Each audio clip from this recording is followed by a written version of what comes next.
Ça va être bon. Encore quelques secondes.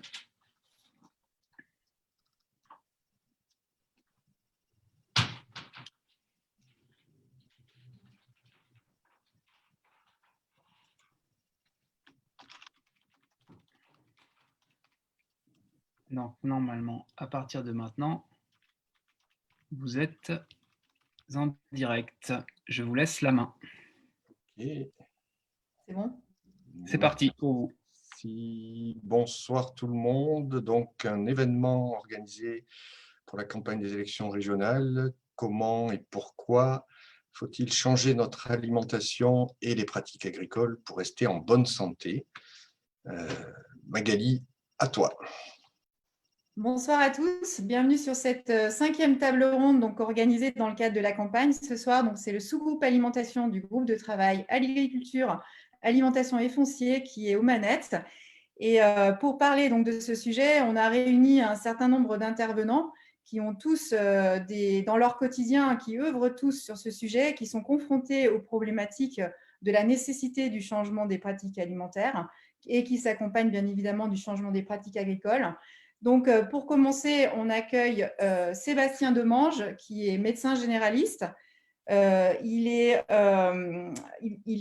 fait partie donc il a fait sa thèse dans le domaine de la nutrition au CHU de Saint-Étienne. Il est membre du Conseil national de la restauration collective et il est membre médecin bénévole de l'Association végétarienne de France.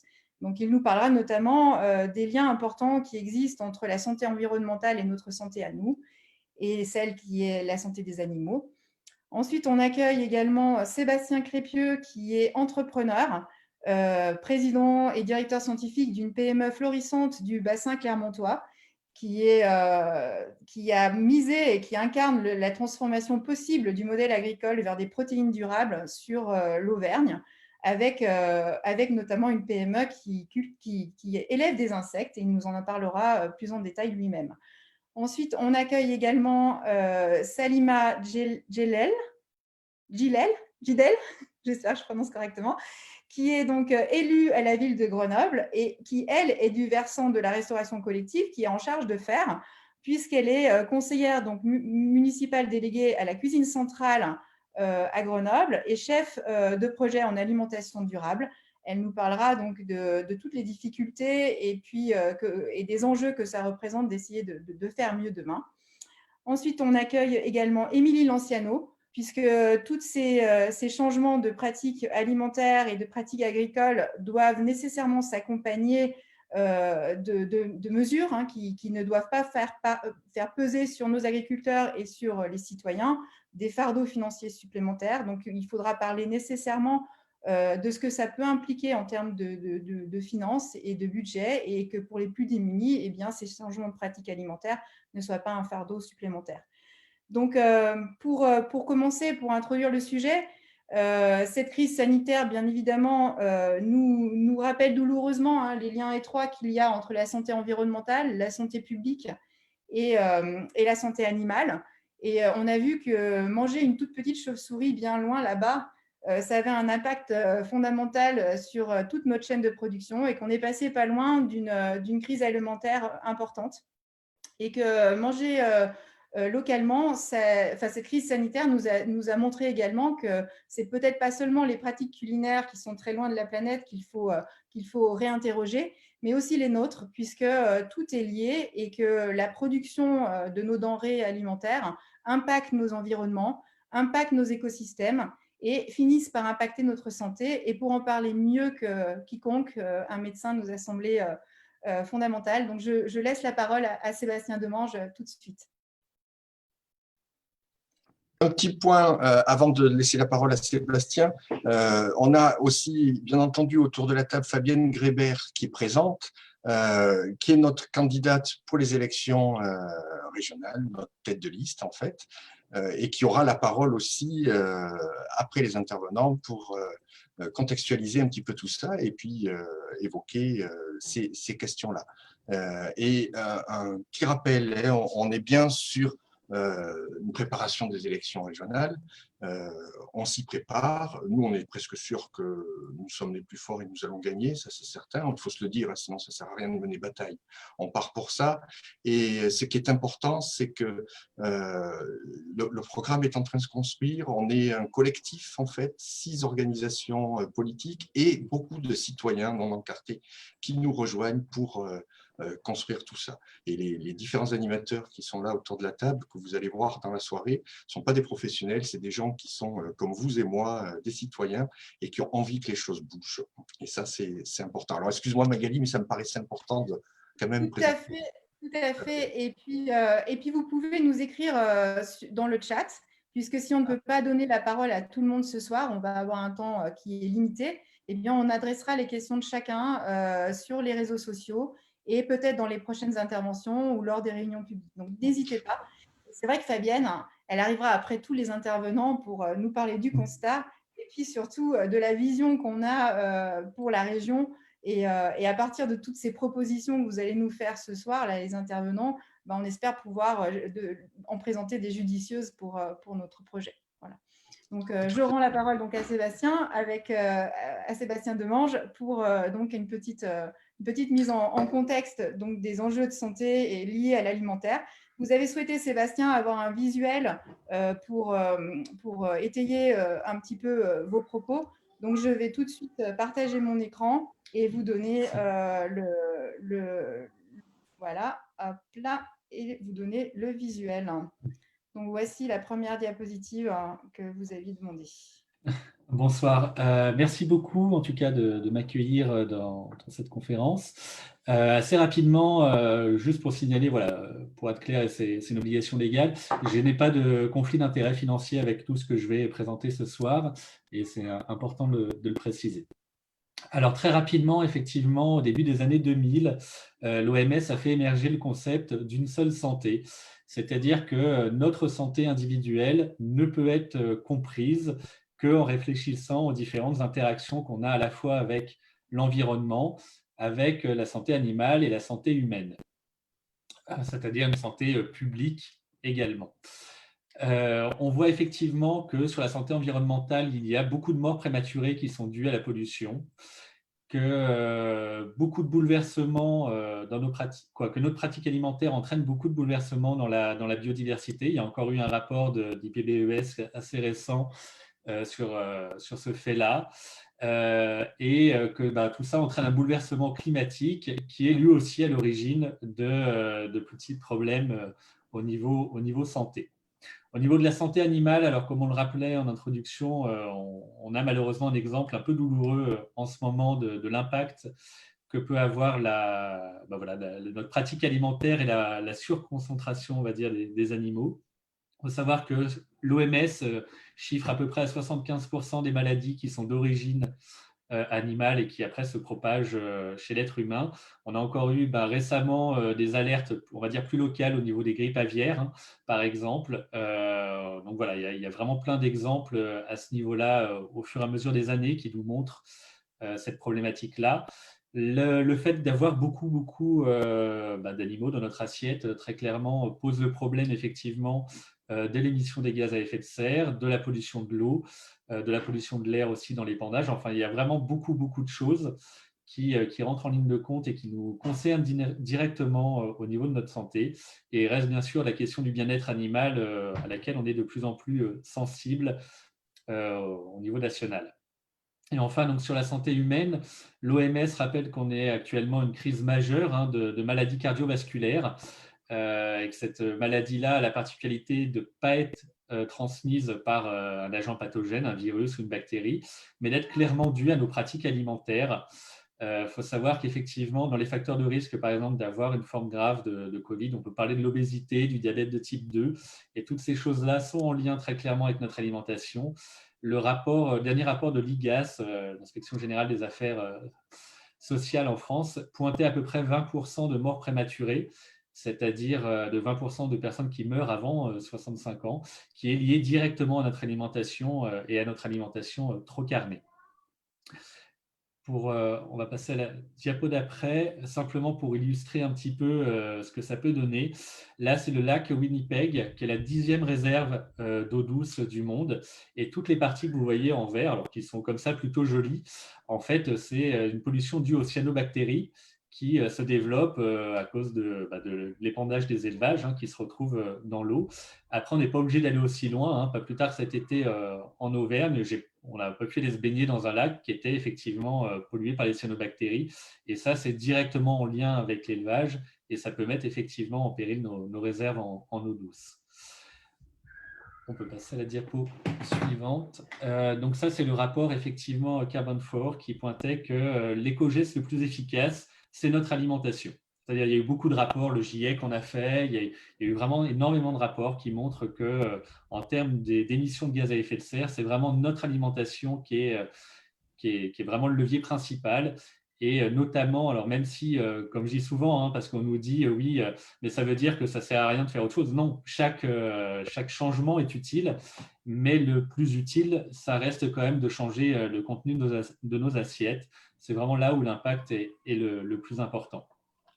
On peut passer à la diapo d'après, qui explique un petit peu pourquoi ça a autant d'impact, parce qu'on a des fois du mal à se rendre compte en fait de ce que représente l'élevage en France notamment. Donc, vous avez à gauche de l'écran le nombre d'animaux qui sont tués chaque année en France, et ça fait tout de suite des nombres assez impressionnants. J'ai même pas mis le nombre de poissons sur cette image-là, parce que là, on atteint des chiffres qui sont vraiment extraordinaires. Et effectivement, quand on regarde la biomasse totale des mammifères sur la planète, c'est encore plus poignant pour les oiseaux. Mais voilà, on retrouve là vraiment que le bétail est devenu prépondérant en fait sur notre planète pour pouvoir satisfaire les demandes des consommateurs dans les assiettes. On va passer à la diapositive d'après. Et tous ces constats-là ont été partagés par les instances nationales. On a du coup le dernier, effectivement, PNNS, qui est le Programme national nutrition santé, qui oriente effectivement la politique de santé au niveau alimentaire, qui vraiment recommande d'augmenter les fruits et légumes, d'augmenter les légumes secs pour ce qu'on appelle les légumineuses. Pour donner une petite idée, on consomme 5 fois moins de légumes secs qu'il y a encore un siècle. Par contre, on consomme 5 fois plus de viande. Et on voit que ce croisement-là, en termes de santé publique, ce n'est pas forcément un gain.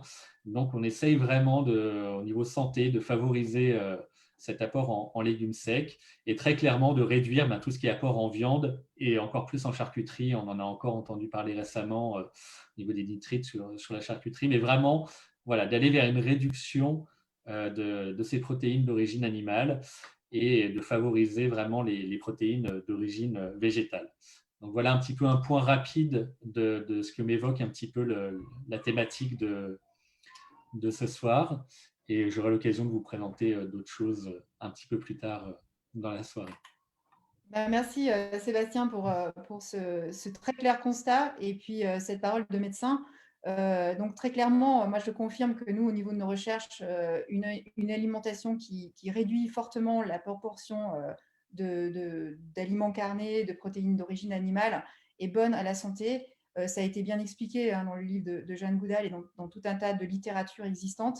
Mais surtout, ce que ça illustre aussi vos propos, c'est ce lien qu'il y a entre la production des protéines animales jusqu'à nos assiettes et à quel point ça impacte toute la chaîne alimentaire, impacte notre environnement et joue sur la pollution notamment. Donc, c'est des choses qu'il faut avoir en tête. Je pense que tout le monde, malheureusement, ne les a pas en tête, mais est-ce qu'au moins, Salima Djidel, les élus qui sont en charge de faire, quand ils ont la possibilité de faire, et les cuisiniers qui font dans nos cuisines, est-ce qu'ils sont conscients de ce que vient d'évoquer Sébastien Demange ou est-ce qu'il y a encore un chemin à accomplir et des verrous à lever et sur lequel la région pourrait s'atteler? Je vous prends la parole. On ne vous entend pas. Est-ce que ça va là? Parfait. Oui, bonsoir. Bonsoir à tous, à toutes. On a encore un petit peu du chemin à faire parce que il y a un cheminement qui s'est opéré, hein, d'abord à travers la loi Egalim et l'introduction d'un menu végétarien. Simplement, si on prend du départ ce qu'est le métier de chef, de cuisinier, que ce soit en restauration collective ou en restauration de restaurant, hein, simplement, on se rend compte qu'il y a un monde entre ce qu'on a appris et ce qu'on doit produire. Et que c'est quand même hyper compliqué. Et je pense que la transition alimentaire qui tend à aller vers plus de végétariens, elle ne peut pas s'opérer comme ça du jour au lendemain. Et ça veut dire que nous, il nous faut accompagner nos agents. Nous, c'est l'option qu'on a prise à Grenoble, hein, quand on a abordé la question avec les agents de la formation. Ils ont été très surpris et ils se sont sentis hyper incapables. Parce qu'aujourd'hui, cuisiner, c'est quoi? C'est forcément un morceau de viande au fond de sa gamelle ou dans son assiette. Et cette transition-là, elle a été compliquée à opérer. Du coup, on a pris l'option, nous, de former nos agents à la cuisine alternative, pour les raisons qu'a évoquées Sébastien et encore d'autres, hein, et qu'il nous a fallu pas moins d'1 an et demi pour que nos agents puissent s'emparer de ce projet-là, puissent sentir que et investir le fait que leur métier évoluait afin de produire ce qu'ils sont capables de produire aujourd'hui. C'est un véritable changement et moi, je milite aujourd'hui auprès des restos d'application et des centres de formation pour adultes pour que, enfin, on délivre une formation de cuisine alternative dans ces centres de formation, parce qu'on peut faire des CAP, des BEP cuisine, mais on reste toujours sur le même schéma. Or, on sait qu'il y a une demande. On sait que les jeunes d'aujourd'hui sont empreints de ces questions-là. Mais pour autant, on ne leur donne pas les outils d'aller plus loin. Aujourd'hui, on peut aller dans n'importe quel resto ici et là. Quand on demande un menu végétarien, eh ben, on vous enlève la viande. Et moi, je crois qu'il faut, au-delà du fait de demander un menu végétarien, il faut que les cuisiniers soient en capacité de produire à la fois un menu végétarien, mais aussi un menu végétarien équilibré. Et tout est là, en fait. Donc, c'est un réel processus, c'est un vrai projet. Vraiment, c'est un vrai projet. On ne s'improvise pas cuisinier alternatif du jour au lendemain. Et nous, à Grenoble, on a pris l'option de prendre notre part dans cette transition et d'accompagner nos agents. Et moi, j'invite vraiment tous les élus à former leurs agents à ce type de cuisine parce que c'est comme ça. Et aussi, dans la mesure du possible, militer, enfin mettre une espèce de pression sur ces centres de formation pour adultes afin qu'enfin, ça soit dispensé dans les restos d'application. Ce n'est pas gagné, c'est un long chemin, mais il y a des possibilités et par l'apprentissage, je suis convaincue qu'on peut faire passer des choses. Ok, donc il y a une prise de conscience, en tout cas chez les élus, chez les cuisiniers eux-mêmes qui ont envie de faire, que l'alimentation est un soin, que c'est le premier des médicaments. C'est ce que disait Hippocrate il y a 2000 ans. Tout à fait. Et c'est ce que vient de nous répéter Sébastien Demange, mais c'est déjà pas mal si tout un chacun peut le savoir, puisque les usagers de santé sont très demandeurs en fait d'être au cœur du soin, de pouvoir avoir leur mot à dire.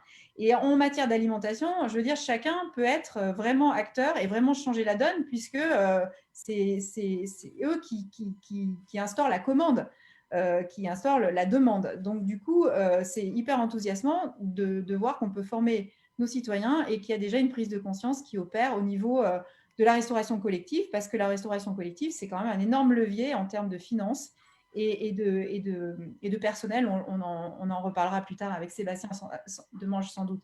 Donc, on a vu tout à l'heure, vous avez cité Sébastien Demange, que le plan national santé-nutrition avait très clairement pointé du doigt les liens étroits entre la santé environnementale, la santé publique, la santé animale. Il a aussi très, très clairement pointé du doigt le fait que l'alimentation était aussi de façon prépondérante à l'origine d'inégalités sociales importantes.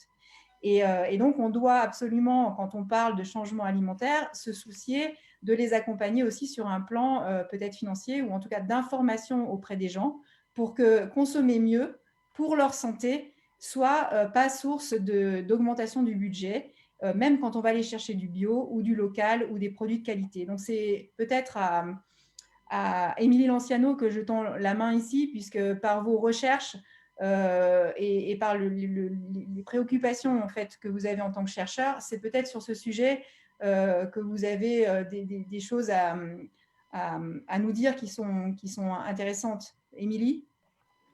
Oui, oui, enfin en sciences sociales, mais je pense que dans différentes disciplines de sciences sociales, mais aussi de sciences environnementales ou dans d'autres disciplines, en fait, depuis quand même une vingtaine d'années, en fait, la question de l'alimentation, en fait, elle revient en force, j'allais dire, c'est qu'on avait pendant quand même très longtemps eu tendance à avoir isolé en fait la question alimentaire, d'un côté une question agricole, d'un côté une question économique, d'un côté une question sanitaire, en fait, et en fait, voilà, depuis une vingtaine d'années, on revoit la question alimentaire dans sa dimension de fait total, hein, de fait social, donc un fait politique, un fait économique, un fait sanitaire. Et en fait, on se rend compte que quand on parle d'alimentation, en fait, on parle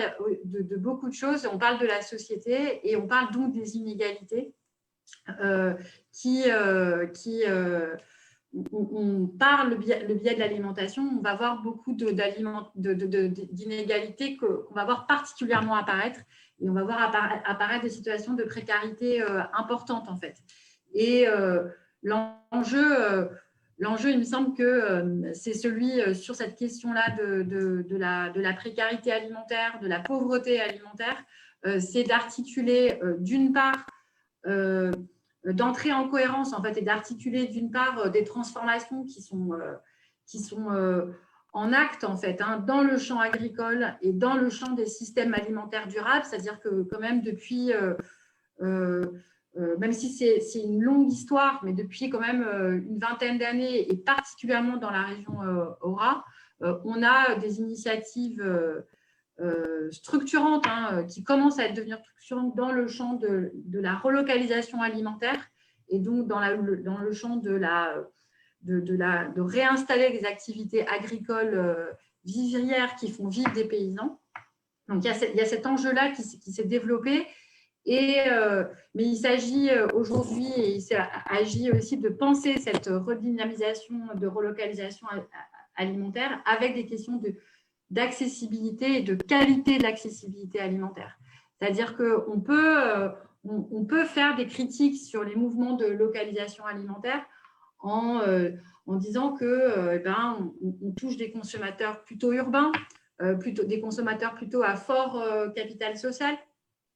Pareil, des producteurs qui sont plutôt en situation de territoire semi-urbain et que du coup, on loupe en fait un certain nombre de catégories de producteurs et de consommateurs. Et donc, ça, c'est le premier enjeu. Et le deuxième enjeu, c'est aussi tous les dispositifs d'accessibilité alimentaire qui existent, en fait,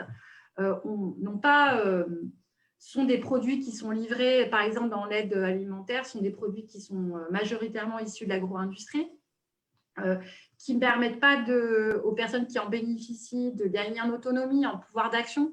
Et donc, on avait des systèmes qui étaient assez déconnectés et depuis maintenant, on peut le dater différemment, etc. Mais encore une fois, en Aura, je crois qu'on est assez… il y a un dynamisme important. L'idée, c'est d'essayer de réfléchir les articulations en fait, entre cet enjeu d'accessibilité alimentaire et cet enjeu de transition agricole et alimentaire. En fait. Je vais juste partager juste un visuel en fait, avec vous qui me semble assez explicite. Alors, hop, check, hop. Et peut-être vous pouvez commenter, Émilie, en direct. Si on regarde un petit peu cette diapositive qui montre qu'en fait, un agriculteur, sur 100 € que va dépenser un consommateur, un agriculteur, il va toucher que 6,50 €. notamment parce qu'à tous les étages de la chaîne alimentaire, il va y avoir un petit peu des prélèvements qui vont être opérés par les différentes industries agroalimentaires, les circuits de transformation, la restauration elle-même, les commerces, le transportation, les taxes. Et donc, on comprend peut-être que si on remet de l'agriculture un petit peu plus locale, on va quand même aller faire quelques économies. Donc, il y a peut-être quand même de l'espoir pour répondre aux gens qui voudraient manger sainement demain. En leur disant qu'on va manger plus proche, on devrait pouvoir alléger les coûts. Je pense que c'est les préoccupations un petit peu des gens en premier lieu. Vous partagez ce constat, vous êtes d'accord avec le fait que quand même, on devrait pouvoir simplifier cette chaîne qui est devenue un petit peu compliquée et retrouver une manne financière intéressante. Effectivement, la question en fait de structuration de filières alimentaires locales, de filières alimentaires alternatives au sens conventionnel, c'est vraiment l'idée de la relocalisation et c'est l'idée d'un gain de pouvoir d'achat pour les paysans, mais évidemment pour les consommateurs. Mais ça pose la question du coup du prix et de la valeur en fait que représente le prix de l'alimentation en fait, c'est-à-dire qu'est-ce que rémunère le prix qu'on paye en fait, et donc pour le producteur, mais aussi qu'est-ce que le prix qui est payé par le consommateur en difficulté et qu'est-ce qui est associé en fait. Et il me semble qu'il y a que voilà dans la question de la structuration de la filière agricole, c'est hyper important pour ancrer des activités agricoles sur des territoires et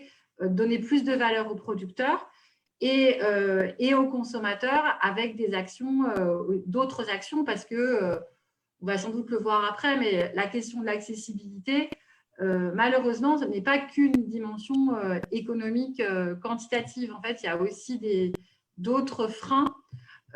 Mais voilà, la question d'avoir une articulation en fait que moi j'appellerais en termes de justice alimentaire qui permet d'articuler à la fois une satisfaction de l'offre et de la demande. C'est une question qui est vieille comme le monde en économie, mais qu'on peut par le territoire et par la construction d'un schéma politique, à mon avis, qu'on peut atteindre. Et l'alimentation, c'est pour ça ce que je disais au départ, c'est que l'alimentation, c'est un terrain d'expérimentation assez propice parce que ça touche, en fait, ça nous touche dans notre être de fonctionnement, dans notre culture et dans nos économies. Et de fait, on voit bien qu'il y a c'est un espace de travail sur la valeur des biens et de production de la valeur qui est assez fructueux. Très bien, merci beaucoup. Donc pour finir, Sébastien Crépieux, vous avez, avec l'entreprise qui est la vôtre, justement misé sur le local, en partant d'un constat simple, c'est qu'il fallait absolument relocaliser des productions et pour aller proposer un modèle agroécologique plus durable et aussi un modèle économique avantageux pour les agriculteurs. Donc, je vous laisse peut-être présenter un petit peu votre entreprise et l'originalité peut-être de celle-ci dans le bassin donc, de Clermont-Ferrand. Sébastien ? Tout à fait, merci Magali. Bonjour à toutes et à tous. Voilà, donc Invert, on développe une nouvelle filière de production, une nouvelle filière de production agricole chez les agriculteurs pour les lancer vers la transition agroécologique. Pour nous, la transition, on va les amener vers des nouvelles pratiques si on leur permet d'être rémunérés correctement, donc de trouver de la valeur à leur production. Et on est parti d'un simple, c'est que là, on est à l'échelon supérieur. On est à ce qu'on donne à manger à nos animaux d'élevage. Et en Europe, ça date des années 70, on importe énormément de protéines pour les élevages intensifs principalement.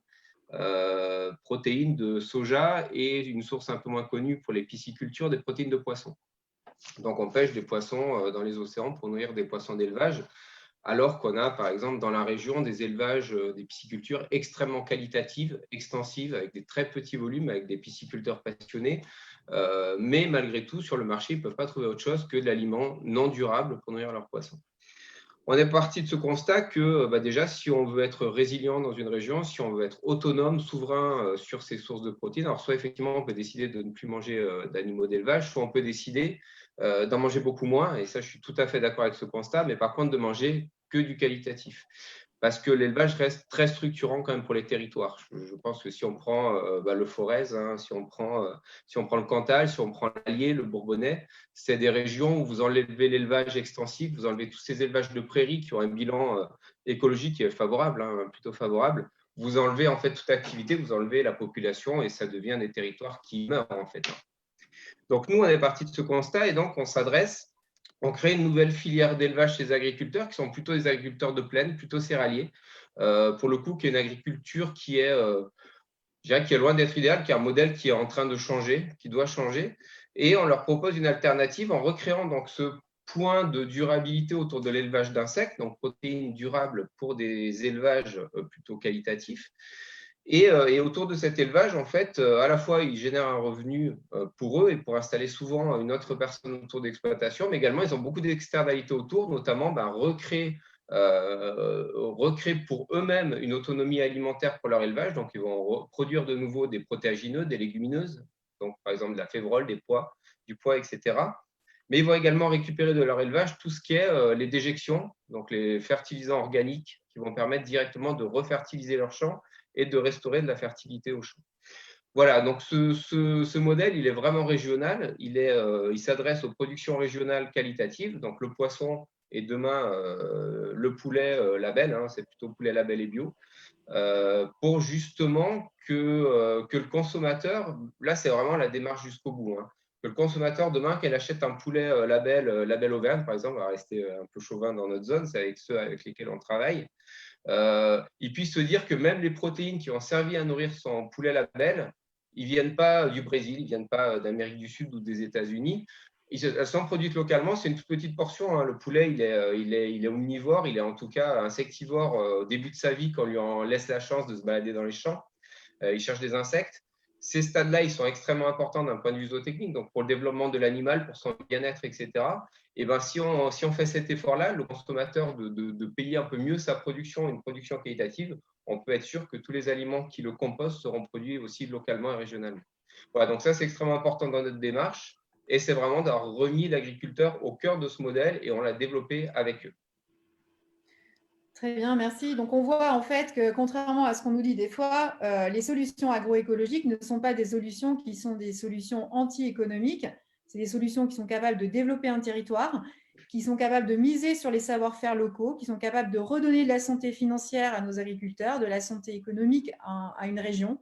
Et donc, on a sans doute besoin d'accompagner ces nouveaux entrepreneurs, d'accompagner ces agriculteurs, et sans doute qu'on parlera dans un deuxième temps des aides financières que peut mettre la région et dégager la région sur des initiatives comme celles que vous proposez ici.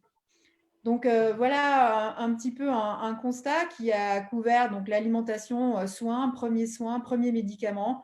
Des gens qui sont acteurs de l'alimentation vont changer toute la chaîne de production et s'intéresser jusqu'au bienfait du sol. On voit avec l'alimentation qu'on donne à nos animaux eux-mêmes, on peut changer les choses localement.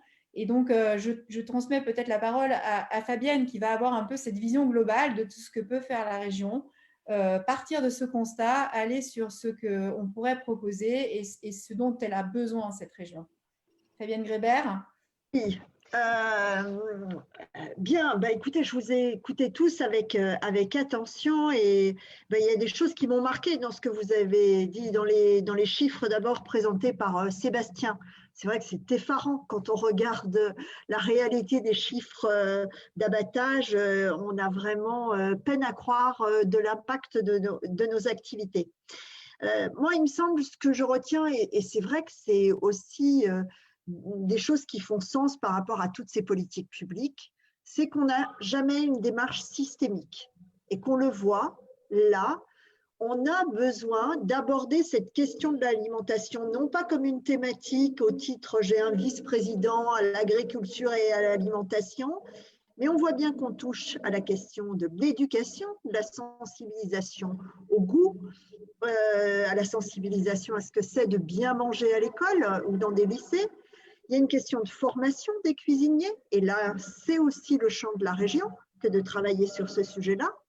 Il y a une question qui est un petit peu plus délicate, c'est la question des normes, parce qu'il y a aussi beaucoup de normes dans l'alimentation et dans la restauration collective. Et là, il y a aussi une façon d'appréhender les normes qui est parfois difficile et qui peut poser question, mais je pense que c'est aussi une question de formation. Il y a la question du foncier qui est en jeu aussi sur la région, et là où on se doit de préserver du foncier agricole, et il y a un vrai enjeu à travailler sur ce sujet-là, et c'est le schéma régional d'aménagement, de développement durable et d'égalité des territoires sur lequel on doit porter des questions plus fortes là-dessus. Et puis, c'est sur aussi les méthodes de cuisine.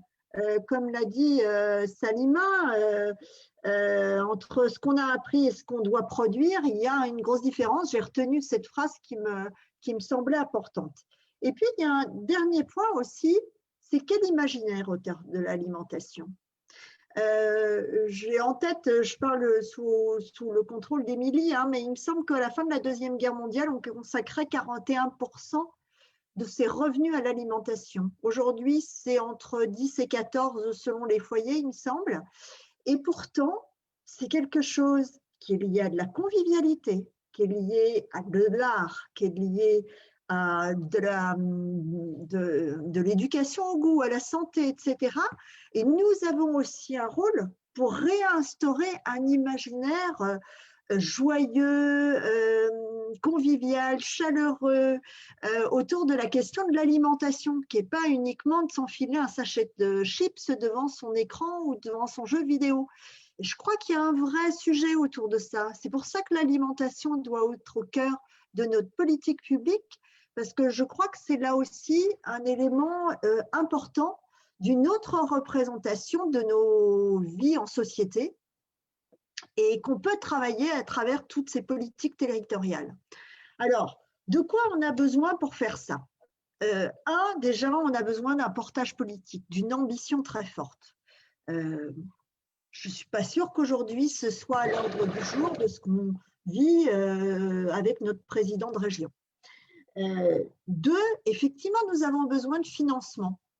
Mais quand on regarde par exemple sur les fonds européens, aujourd'hui, simplement 25% des fonds européens sont dédiés à la transition écologique. Libre à nous de dédier 50, 75% des fonds européens à cette question de l'alimentation en Auvergne-Rhône-Alpes. Et puis, c'est lié aussi à une vision de quel est mon rôle d'élu. Moi, mon rôle d'élu, il me semble que je dois le jouer, enfin que nous devons collectivement le jouer, sur la réponse à des besoins essentiels de la population. Et surtout dans des crises comme celle que nous venons de subir, qui mettent en évidence la fragilité de nos sociétés. Je crois que la première des choses, c'est de bâtir, de permettre à tout le monde de manger sain, d'avoir accès à une alimentation de qualité localement, parce que c'est un élément de la résilience de nos territoires. Et ça fait partie des missions et des rôles qu'on doit porter. Et à partir de ce moment-là, il faut qu'on y dédie les budgets qui sont nécessaires pour assurer la transition écologique. On a un levier énorme au niveau de la région, c'est qu'on a la capacité, surtout dans le temps politique dans lequel on est, d'avoir, de massifier des approvisionnements et de garantir sur 4 ans, 5 ans, 6 ans à des agriculteurs des débouchés et de la régularité à leurs approvisionnements. Dire, nous, l'objectif, c'est de passer de 100% de cantines bio et locales d'ici 6 ans, c'est peut-être trop ambitieux, mais traçons la route et massifions des approvisionnements, embarquons les collectivités territoriales partenaires qui peuvent le développer dans leurs écoles, travaillons avec les plans alimentaires territoriaux. Je pense qu'il y a une réelle ambition, je le vois à Annecy, on a un projet de plan alimentaire territorial. On en a sous la pédale en Auvergne-Rhône-Alpes. Sur une grande région comme la nôtre, on n'a que 20 plans alimentaires territoriaux. Les plans alimentaires territoriaux, ça permet de faire travailler en concertation l'ensemble des acteurs et de mettre en place des filières en fonction des caractéristiques des sols, en fonction des acteurs industriels qui sont présents. Donc, on a la possibilité de mener des projets de ce type et d'afficher véritablement un objectif très ambitieux sur le sujet. J'espère avoir répondu à ta sollicitation, Magali. Tout à fait, parfaitement. Après, on a sans doute oublié des choses parce que le sujet de l'alimentation, il est en effet au cœur du système. Il nous permettrait tant de choses si on y travaille correctement cette question. Et donc, on va continuer de discuter de ça avec mes co-animatrices, donc Lucille et Laetitia, qui vont prendre la suite de cette table ronde. Et on va essayer de passer, on a bien vu que vous revenez sur la commande publique, vous revenez sur la massification, tu as bien cité ça, Fabienne. Donc, on voit que la restauration collective, c'est un vrai enjeu et la commande publique, un vrai levier. Et je vais donner la parole à Laetitia pour développer ce sujet sur cette deuxième partie. Je vais la prendre avant Laetitia, juste 30 secondes, excuse-moi Magali, pour me faire un peu le rapporteur de ce qui se dit et s'écrit sur les chats, parce qu'il y a pas mal de choses, il y a beaucoup de paysans qui se posent des questions, il y a notamment Rémi et Agathe par exemple sur les aides qu'ils peuvent avoir sur des questions foncières, sur l'installation, la transmission, tout ça. Donc Fabienne a déjà évoqué ça. On organisera un nouvel événement certainement spécifiquement sur ces questions d'installation, transmission et de questions foncières. Donc on aura l'occasion d'approfondir toutes ces questions-là au sein de la campagne un peu plus tard. Après, il y avait plusieurs personnes qui ont parlé des PAT. Alors je te remercie Fabienne de l'avoir évoqué, ça c'est hyper important et je pense que Salima pourra peut-être approfondir cette question-là tout à l'heure. Ça c'est vrai que ça revient assez fréquemment. Il n'y en a que 20 en place sur 170 en effet. Ouais. Ouais.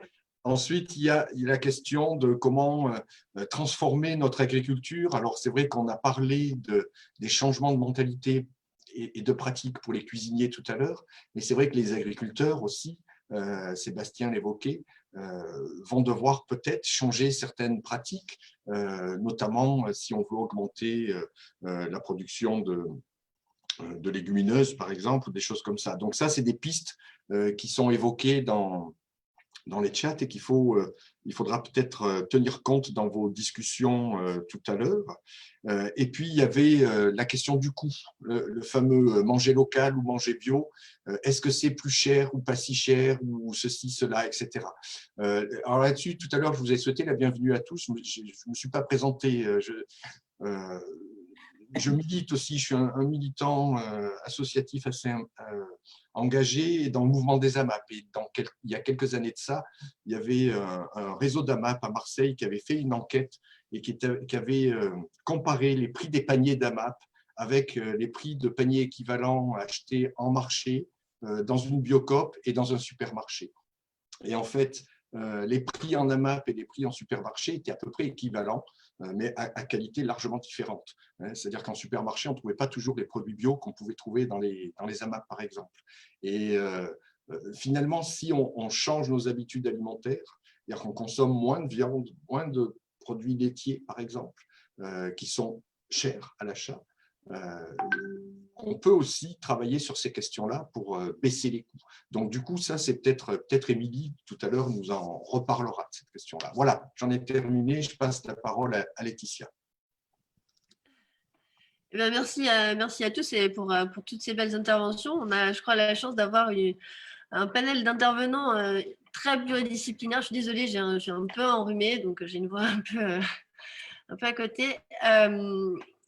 Donc oui, un panel très intéressant et qui nous permet effectivement d'avoir cette vision très globale de toutes les problématiques autour de l'alimentation. Et c'est dans ce sens-là qu'on a travaillé au sein du groupe alimentation pour essayer justement de faire converger toutes ces thématiques et extraire de nos travaux des leviers qui nous permettent effectivement d'agir pour demain. Donc, l'idée étant d'aller vers une alimentation plus proche, plus saine et plus juste. On va maintenant prendre un peu un autre temps de parole plutôt sur la partie, on va dire, opérationnelle et redonner la parole à Salima pour qu'elle qu'elle nous fasse part de son expérience et des difficultés qu'elle a pu rencontrer dans les 6 années qui viennent de passer, notamment autour de la commande publique, puisque j'ai cru comprendre que c'était pas si simple que ça à mettre en œuvre et à utiliser comme levier.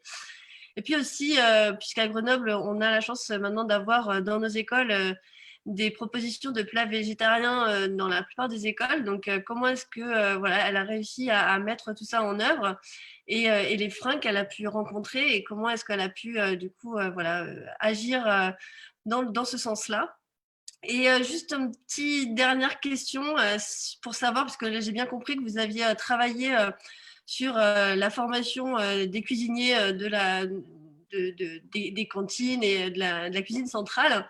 Est-ce que vous avez eu l'opportunité de travailler un petit peu aussi sur des actions de pédagogie pour les enfants et voilà, dans le cadre de ce que vous pouviez faire sur Grenoble? Salima.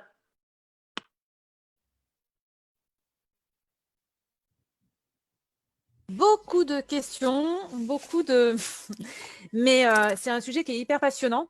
Et peut-être que je vais partir dans tous les sens, mais c'est mon côté exalté quand je parle d'alimentation et quand je parle, enfin, y compris à travers le sens que moi je mets. Juste pour vous donner un ordre d'idée, je ne sais pas quelle intervenante parlait tout à l'heure, mais en tout cas, moi, ce que j'ai envie de vous dire, c'est que selon l'INSEE, les postes contraints des dépenses des Français s'est largement modifié ces derniers temps. Et aujourd'hui, alors qu'avant on y trouvait le logement, les déplacements et l'alimentation, aujourd'hui on y trouve la téléphonie et les assurances, mais surtout la cantine scolaire, selon l'INSEE 2017.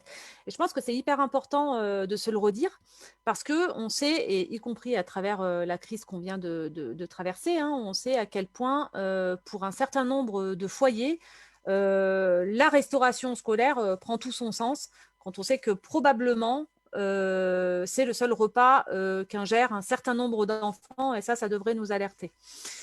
Fabienne disait, Magali disait tout à l'heure que la commande publique pourrait être un levier. Alors moi, je n'ai pas tout à fait la même analyse. Je n'ai pas cette analyse parce que je trouve que le Code des marchés publics est hyper contraignant à plein d'égards. Il est hyper contraignant parce qu'on n'a pas le droit de mettre en critère le localisme dans nos marchés publics. On se ferait retoquer, on serait hors la loi et ça, c'est interdit. Interdit parce que simplement le code des marchés publics, c'est un code européen et qu'on ne peut pas jouer sur ce critère-là de concurrence. Ça nous laisse une marge d'action, cela étant dit. Hein. Ça veut dire que quand on est face à un mur, il nous faut être imaginatif. Et être imaginatif, c'est aussi inventer des choses pour je ne veux pas dire favoriser pour ne mettre mal à l'aise personne, mais favoriser la production locale.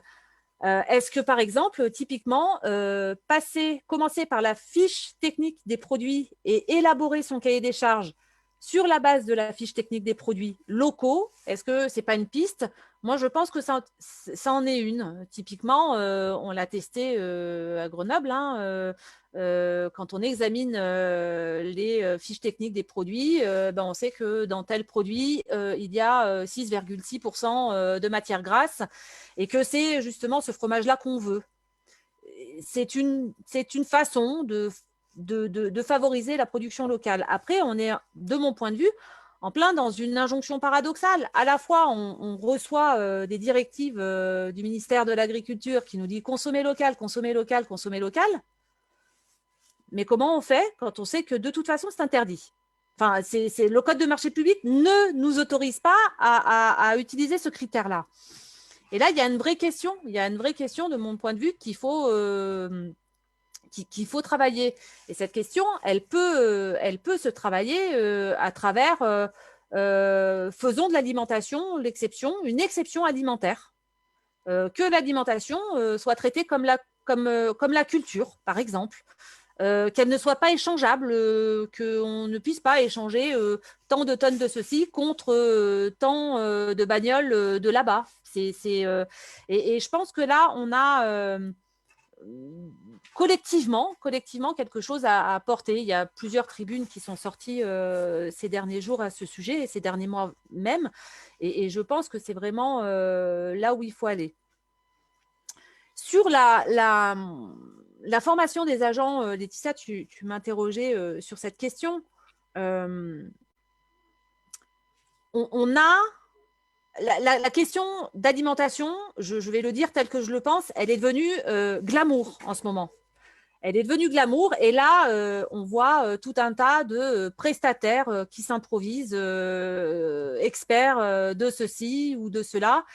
Et là, j'attire l'attention des élus notamment, en disant que, comme on parle de relocalisation de l'alimentation, on peut aussi reparler de relocalisation d'expertise.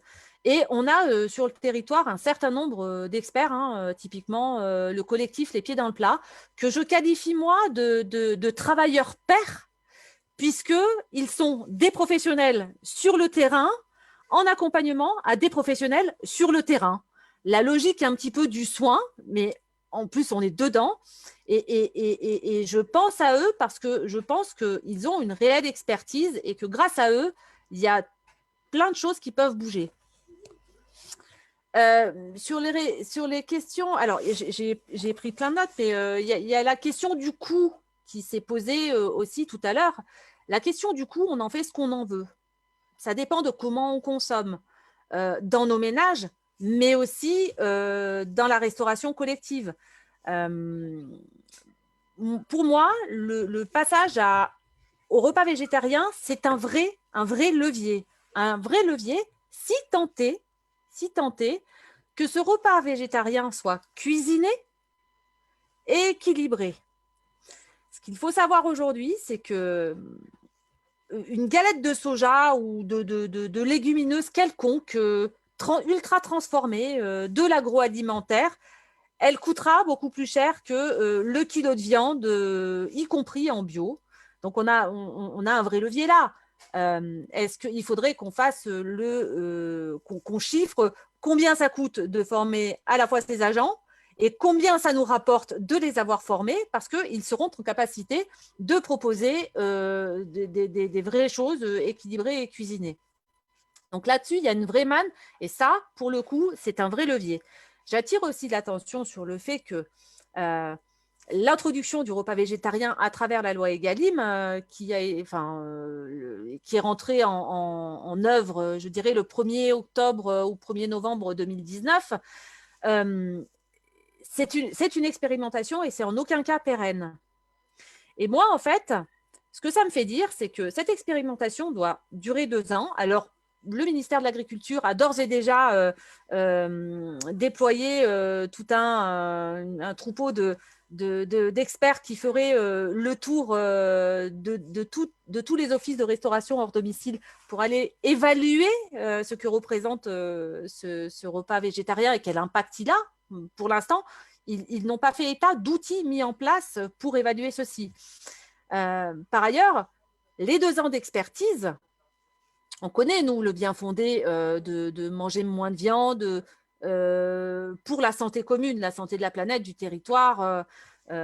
Mais en face, ils ont 2 ans pour s'organiser. Aujourd'hui, on a une offre végétarienne dans l'agro-industrie en termes de produits ultra transformés qui a fait un grand écart de dingue. On peut tout trouver aujourd'hui en végétarien, et y compris dans les grandes marques agro-industrielles. C'est juste hallucinant. Moi, j'invite vraiment et j'insiste sur le fait et sur l'importance de former les agents. Et si Fabienne Grébert pourrait porter au niveau de la région que les CFA, ce dont je parlais tout à l'heure, et les formations, les restaurants d'application puissent former leurs apprenants sur cette question, on a fait un pas de géant. Voilà ce que je voulais dire, mais je pourrais répondre aux questions plus tard. Et puis aussi que chacun d'entre nous garde en tête que quand on achète un produit, on achète le monde qui va avec.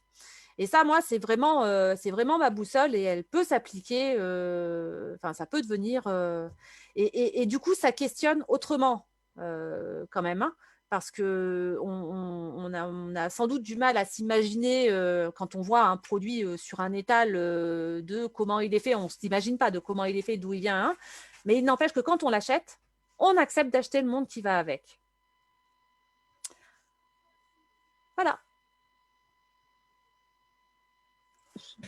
Merci beaucoup, Salima. Effectivement, il y a plein de leviers, tu les as bien soulevés. Moi, je suis en reconversion dans un CAP de cuisine, donc je confirme qu'il y a effectivement du travail à faire dans les centres de formation. Donc, ça me permet de transiter ou pas vers Sébastien Demange, à qui on aimerait effectivement poser des questions aussi autour de la restauration collective et de ses connaissances et de son expérience par rapport aux cuisines collectives, notamment dans les hôpitaux, et comment finalement ces cuisines collectives qui ne sont pas toujours les cuisines collectives municipales, peuvent influencer sur le bien-être des patients. Et aussi, dans le même registre, comment tout ça est géré aussi pour les repas pour les soignants, justement. Et comment tout ça quel est votre retour et votre expérience par rapport à ces sujets-là? Je vous donne le visuel, Sébastien, sans doute. Merci. Alors effectivement, quand on parle de restauration collective, on pourrait s'attendre à un devoir d'exemplarité. Alors particulièrement par rapport aux cantines scolaires, la restauration hospitalière, mais on peut parler aussi des prisons, armées et administration. Effectivement, on voit que la loi est très claire, la loi Egalim. Il y a vraiment tous les services de restauration qui proposent plus de 200 couverts par jour doivent présenter un plan de diversification des protéines et notamment donc un apport en protéines végétales. Et c'est aussi dans cette idée qu'a été votée l'expérimentation de 2 ans sur les cantines scolaires. Et donc, on a vu tout à l'heure, je vous disais, ce que ça pouvait avoir comme impact au niveau de la santé individuelle, publique et de l'environnement, et également pour les animaux. Donc, effectivement, c'est un levier essentiel. Hein, ça concerne 3 milliards de repas par an. Donc, c'est quand même assez énorme. Les derniers avis de l'ANSES et du Haut Conseil de la santé publique sont assez clairs. Hein. La viande n'a pas à être servie tous les jours. Que les services publics proposent ce qui est le meilleur pour les concitoyens et les concitoyennes, c'est vraiment ce qu'on pourrait appeler le minimum attendu. Mais cela participe effectivement à modifier également nos habitudes alimentaires. C'est-à-dire que l'alimentation, c'est vraiment quelque chose qui est au cœur de nos vies, qui est au cœur de notre identité. Donc c'est logique que ce soit un changement qui interroge et qui ne soit pas forcément simple et qui demande du temps et de la pédagogie. Pour donner une idée, il y a beaucoup d'études sociologiques là-dessus, mais quand on change de pays, par exemple, c'est logiquement, on va apprendre la langue du pays dans lequel on va aller, mais on va continuer à se faire régulièrement des petits plats qui nous rappellent un petit peu la maison et qui nous rappellent finalement notre identité. Donc, le fait qu'il y ait de plus en plus de plats, effectivement, qui soient préparés sans forcément de viande ou protéines d'origine animale, ça permet un petit peu de rendre cela normal, en fait, que chaque plat n'ait pas forcément de la viande dedans. Et ça permet aussi, cette transition-là, elle s'opère aussi par une transformation du territoire et un changement dans la pratique de nos agriculteurs. Alors, on avait pris l'exemple, par exemple, de Villeurbanne, qui effectivement, eux, ont passé des contrats en fait, avec des agriculteurs locaux en leur disant nous, voilà, on vous certifie qu'on vous achète tant de lentilles. Et l'agriculteur, du coup, il fait une transition, il se met effectivement, parce qu'ils avaient aussi une demande par rapport au bio, donc il change ses pratiques et il sait qu'il va y vendre après. Donc c'est vrai que pour lui, ça lui donne une sécurité financière qui est appréciable. Et enfin, la restauration collective, c'est aussi un gaspillage qui est hyper important, qui montre que l'offre n'est pas toujours adaptée à la demande. L'ADEME qui pointe dans son dernier rapport là, qui est sorti il y a à peine 2 semaines, que la viande et le poisson sont les aliments les plus gaspillés, et ce qui est vraiment dommage parce que c'est aussi les aliments avec le plus d'impact environnemental.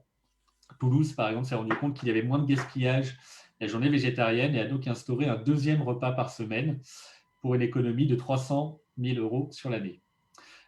Pour vous donner une idée, un hôpital comme Saint-Étienne, c'est 35% des plateaux qui sont jetés. Ce n'est pas un cas unique et c'est vraiment un volume qui est assez important. Je vais passer à la diapo d'après. Donc, on a un petit peu une petite boutade qu'on raconte un peu des fois à l'hôpital. On dit à l'hôpital, le premier devoir du personnel, c'est de nous sauver la vie. Par contre, a priori, les cuistots n'ont pas été informés. Alors, c'est une petite boutade pour dire qu'effectivement, la nourriture à l'hôpital est quand même de notoriété publique, on va dire, pas forcément très bonne. Alors, le petit point qui est faux là-dedans, c'est que les cuistots sont au courant et qu'ils aimeraient faire mieux. C'est vraiment quelque chose qui est très important pour eux. J'ai eu l'occasion d'en rencontrer plusieurs. Ils ont vraiment à cœur de fournir quelque chose de qualité, mais il y a parfois plein de contraintes qui leur sont imposées et qui font que malheureusement, ça leur est pas toujours possible pour eux de pouvoir faire ça dans des bonnes conditions. C'est la diapo d'après. Donc effectivement, les différents problèmes, le premier étant un manque de moyens. Salima l'a beaucoup rappelé au niveau de la formation notamment. Il faut savoir que nous, dans le cadre effectivement donc du Conseil national de la restauration collective, on a été amené à aller discuter avec le ministère de la formation, de l'éducation, pour effectivement les interpeller sur le fait que dans le CAP cuisine, dans le bac pro cuisine, il n'y a pas de formation spécifique sur la nourriture, effectivement, sur la préparation des plats végétariens. Donc ça, c'était un réel problème. Ils sont encore un peu en train d'y réfléchir, pour être très honnête. Notre demande n'a pas forcément été très, très bien accueillie. Ça apparaît parfois compliqué quand on doit discuter de manière interministérielle. Mais toujours est-il que cette demande de formation, elle émane déjà effectivement des cuisiniers qui ont envie d'apprendre des choses nouvelles, de mettre en valeur les plats. C'est tout un art aussi et ça leur tient beaucoup, beaucoup à cœur. Et c'est un petit peu là-dessus aussi qu'on interpelle beaucoup en disant que les cuisiniers ont besoin d'être formés. En termes d'information, on va prendre l'exemple très bête, mais de la loi Egalim, de pourquoi on a instauré un repas végétarien par semaine, par exemple. Il y a eu derrière 0 pédagogie en fait, qui a été mise en place. La loi a été posée et puis débrouillez-vous avec. Et c'est comme tout, quand on ne se rend pas compte des enjeux, quand on ne se rend pas compte de ce qu'il y a derrière, on est toujours un peu plus réfractaire. Et on a pu l'observer notamment, par exemple, à Montpellier. À Montpellier, ils ont pris les devants, c'est-à-dire bien avant la loi, ils ont effectivement informé, discuté en conseil des enfants pour mettre petit à petit cela en place. Et je rejoins un petit peu ce que disait Salima. Nous, des fois, quand il y a des villes qui nous disent « Ah voilà, on va vite, on va tout mettre en place », ils sont des fois étonnés parce qu'on les invite à freiner en fait et à prendre le temps d'informer, de discuter. C'est pas quelque chose. Un changement alimentaire, ça ne se met pas en place forcément du jour au lendemain. Il y a beaucoup de choses à considérer. Et l'exemple de Grenoble là-dessus est vraiment exemplaire aussi. Mais c'est vrai, prendre le temps, c'est une des clés du succès quand même. Ne nous précipitons pas là-dedans.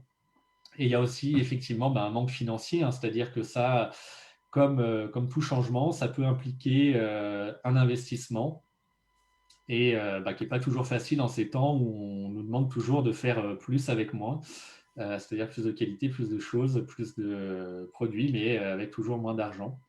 Et il faut effectivement pointer quand même la puissance des lobbies de la viande et des produits laitiers. Il ne faut pas oublier, pour vous donner une petite idée, qu'effectivement, par exemple, un groupe comme Interbev va consacrer 30 millions d'euros juste pour le lobbying par an.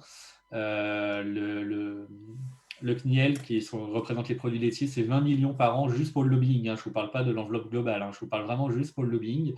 Et ça, il y a plusieurs études qui ont montré que c'était un réel frein au changement.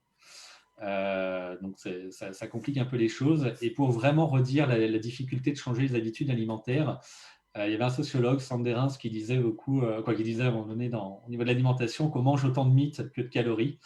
Et il y a encore beaucoup de représentations effectivement qu'on a sur notre alimentation. et qui demandent à être changés. Hein. On continue à penser, par exemple, qu'un plat végétarien ne serait pas complet ou qu'il serait moins bon pour la santé. Pourtant, on empile, entre guillemets, les études qui nous montrent que c'est bon pour la santé. La dernière étude en date sur la population végétarienne, c'est sur la population globale en France, qui est l'étude Nutrinet Santé, qui date de 2017. Eux, ils expliquent bien, par exemple, qu'un plat végétarien, que les végétariens et les végétariennes en France qui remplissent les objectifs nutritionnels en macro et micronutriments, et qu'en fait, la vraie seule difficulté à cette alimentation, c'était le frein culturel.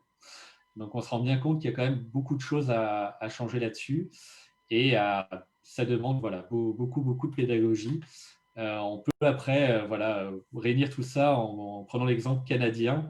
Le Canada, ils ont refait leur guide nutritionnel en 2019, mais eux, ils ont fait un choix un peu particulier. Ils ont décidé de ne pas utiliser les études issues de l'industrie pour faire leurs recommandations. Et les résultats, par exemple, c'est que le groupe produits laitiers a complètement disparu de leurs recommandations. C'est devenu, les laitiers ont intégré le groupe des aliments protéiques, mais très très loin derrière les légumineuses qui sont vraiment devant. Et on voit que petit à petit, on y vient aussi en France, mais avec un peu plus de peine parfois. Donc maintenant, je vais vous parler un petit peu de santé un petit peu globale. Je vais prendre simplement l'exemple du diabète de type 2 parce que c'est à mon sens le plus parlant et c'est là où on a le plus d'études aussi. Donc ça permet de pouvoir être assez sûr de ce qu'on dit. Ça représente il y a 3,5 millions de diabétiques de type 2 en France. Il y a une croissance de 5,7%. Je pense il y a beaucoup d'organismes qui envient cette croissance-là. Malheureusement, dans le cas du diabète, un peu moins.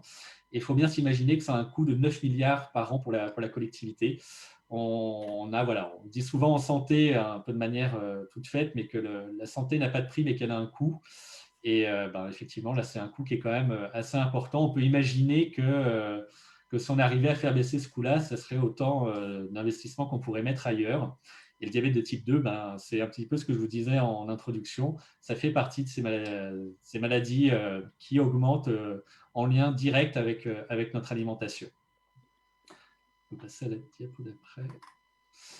Et donc, les différentes études ont montré vraiment la prévalence du diabète en fonction de l'alimentation. Et on se rend compte que plus on diminue l'apport en protéines d'origine animale, et plus la prévalence du diabète diminue aussi. À tel point qu'il faut quand même noter que les Canadiens encore, désolé, la Société canadienne de diabétologie recommande le régime végétarien en fait aux diabétiques parce qu'ils sont plus importants. Alors, sans forcément rentrer à 100%, ce qu'on démontre très clairement sur toute la maladie cardiovasculaire, on n'entend plus. Ouais, il semblerait qu'on ait un petit souci de son. Oui, Sébastien, vous m'entendez ? Oui, ça va mieux. Ton micro. On va essayer peut-être de raccourcir, puisque effectivement, il y a d'autres intervenants qui veulent, et le temps commence à devenir un peu plus court. Ah mince, on a carrément perdu du coup Sébastien Demange ou mince. Il semblerait qu'il soit parti dans les limbes, il va peut-être se reconnecter. Eh ben, ça va, du coup, on va en profiter pour faire la transition et du coup donner la parole à Fabienne Grébert pour qu'elle nous dise aussi un petit peu ce qu'elle voit et notamment on sent bien que les questions autour de l'éducation à la fois des cuisiniers mais aussi pourquoi pas des parents d'élèves. Je crois que Jean-François a soulevé cette idée tout à l'heure sur le chat et effectivement ça peut être aussi un sujet important. Comment est-ce qu'on redonne finalement à nos concitoyens et à nos cuisiniers l'envie d'aller cuisiner autre chose que de la viande, sachant aujourd'hui tous les impacts que ça peut avoir sur la santé, sur l'environnement et j'en passe et des meilleurs.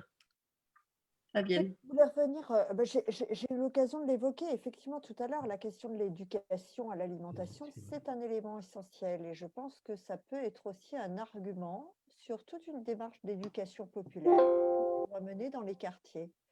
On a aujourd'hui des métiers qui ont complètement disparu. Les métiers, par exemple, de conseillère à l'économie familiale. C'est aujourd'hui peut-être des chantiers qui font qu'on réinstaure dans les quartiers populaires, dans les écoles, pour faire travailler ensemble des populations, enfin des parents, des mères de famille, des pères, sur cette question de l'alimentation. On peut utiliser aussi les restaurants scolaires pour faire éduquer, pour faire expérimenter aussi l'alimentation ensemble. Je vois Fabienne est lointaine, alors je vais enlever mes écouteurs. Ça va mieux comme ça, peut-être? Vous m'entendez mieux? Bon. Donc ça, je pense qu'il y a un vrai chantier autour de ça qui peut faire l'objet d'une politique transversale sur la question de l'alimentation. Je me rappelle d'expériences dont j'avais eu connaissance, notamment pendant la Deuxième Guerre mondiale, où c'était aux États-Unis, on avait fait cuisiner les femmes. On leur avait fait cuisiner des abats pour leur apprendre parce qu'il n'y avait pas suffisamment de viande pendant la Deuxième Guerre mondiale dans des périodes de pénurie. Et finalement, tout le monde s'était mis à consommer aussi, parce qu'à force de le travailler ensemble, de le faire, c'était des expériences de psychologie sociale qui étaient aussi intéressantes. On pourrait imaginer retravailler cette question-là sur les légumineuses, par exemple. Ça, c'est un premier point. Dans ce que vous avez évoqué, il y a la question de l'argent, du coût. Mais je crois qu'il y a un vrai chantier, là encore, systémique sur la question de la valeur. Qu'est-ce que ça crée comme valeur, une alimentation saine? Qu'est-ce qu'on pourrait éviter comme destruction? Ce qui a été évoqué par Sébastien sur le gaspillage est totalement éloquent. On a un vrai chantier là-dessus qui va en lien aussi avec la politique de déchets dont la région est responsable. Et donc sur la réorganisation de la structuration, la réorganisation de la collecte et de la prévention du gaspillage. Et puis le dernier point aussi que je retiens, c'est la question de la commande publique. Bien sûr, c'est compliqué. Bien sûr que le Code des marchés publics n'est pas, en tout cas les directives européennes, ne sont pas faciles à respecter sur ces sujets-là. Mais c'est aussi une opportunité. Parce qu'une commande publique responsable, c'est aussi une commande publique qui a la possibilité d'introduire des critères carbone. Quel est le coût carbone d'une livraison, par exemple? Qui a aussi la possibilité d'utiliser des AOP, des labels, des appellations d'origine protégée dans ces cahiers des charges. C'est aussi une commande publique qui peut inciter à travailler sur des conditions de livraison, sur de la réactivité. Et là, on a aussi des chantiers que l'on peut porter dans cette perspective-là. Et puis aussi, c'est là où on peut faire du sourcing et aider des fournisseurs, des prestataires à se structurer, à s'organiser. Je crois que ça nécessite vraiment une démarche beaucoup plus solidaire, beaucoup plus engagée de l'ensemble des acteurs qui peuvent s'associer à ce projet-là.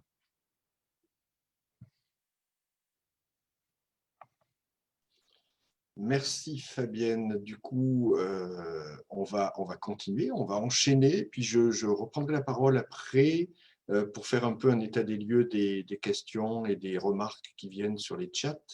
Du coup, Lucille, maintenant c'est à toi. Bonsoir. Du coup, merci déjà à tous pour ces premiers échanges. Et donc, effectivement, je suis chargée d'animer la discussion suivante avec les deux intervenants encore à suivre qui se sont déjà présentés plus tôt.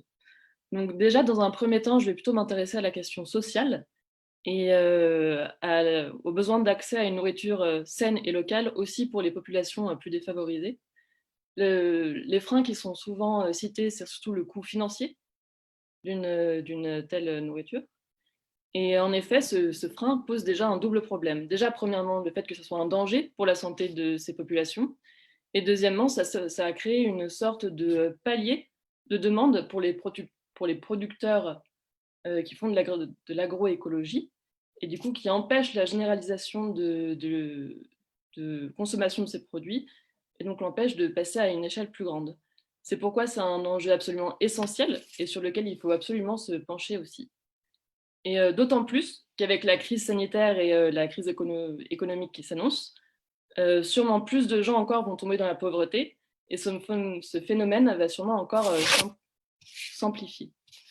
Donc, avant ça, je tenais aussi à vous présenter une solution sur laquelle j'ai pu déjà travailler par le passé. Donc, en bref, il s'agirait de la sécurité sociale alimentaire.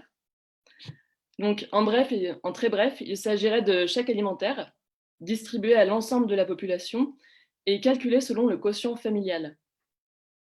Ces bons d'achat pourraient être fléchés vers des produits locaux et de qualité.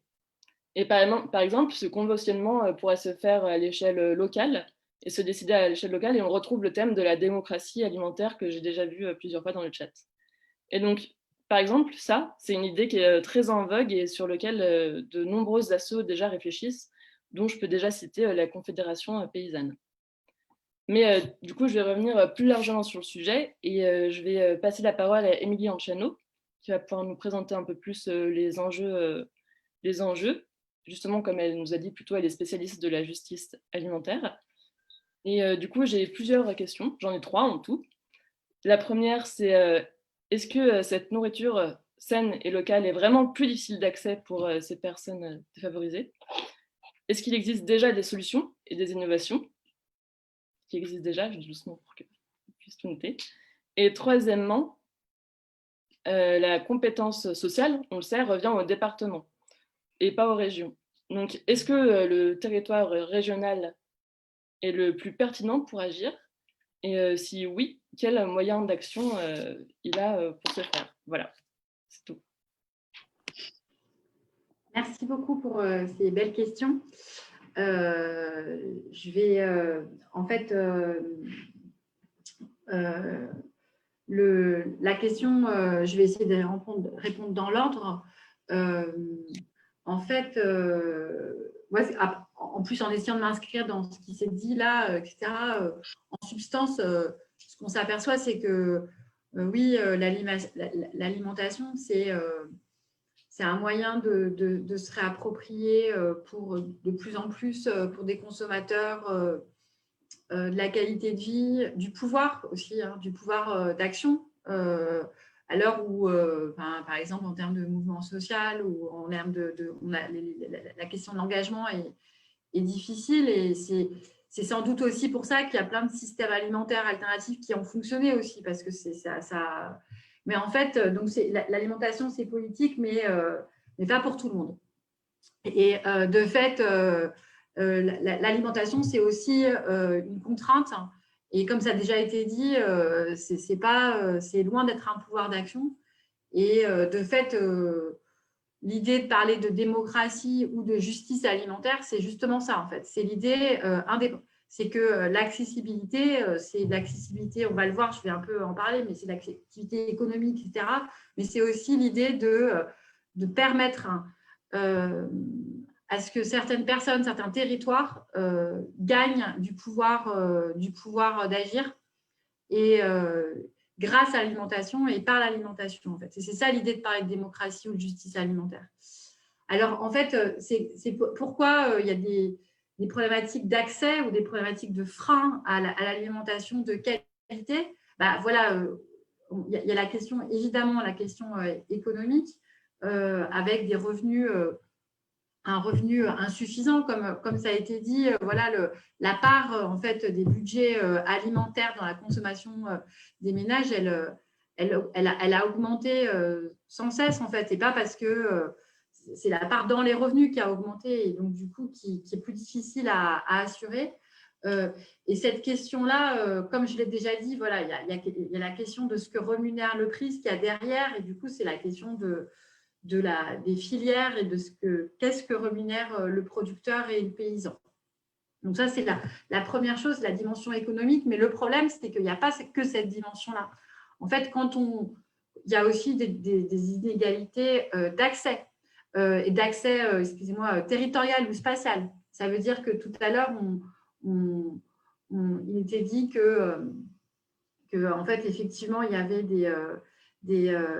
que là où il y avait une mauvaise alimentation, et ben, il y a aussi des maladies, plus de maladies comme le diabète, etc. Et ben, en fait, quand on voit, quand on regarde sur les cartes, en fait, on a aussi une superposition de ces cartes-là, et là où il y a plus de diabète, c'est sur certains territoires aussi, en fait.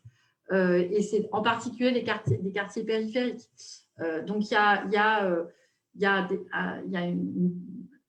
un problème spatial. Donc, c'est évidemment les quartiers périphériques ou les territoires périphériques, mais c'est aussi des territoires ruraux. En fait, on a l'idée qu'à la campagne, on mange bien et que la campagne, en fait, comme on est proche de la nature, entre guillemets, la question de l'alimentation n'est pas un problème. Or, il y a une question de pauvreté alimentaire qui est en milieu rural, qui est aussi prégnante et qui est certainement moins visible, en fait. Donc, les territoires de la précarité alimentaire, c'est le rural, c'est des territoires périphériques ou ce qu'on appelle les déserts alimentaires où il y a peu de lieux de distribution alimentaire, de commercialisation, ou alors il y a une prégnance de grandes surfaces où l'alimentation va être mise en concurrence avec d'autres biens de consommation, en fait, et du coup, les arbitrages de consommation vont être différents.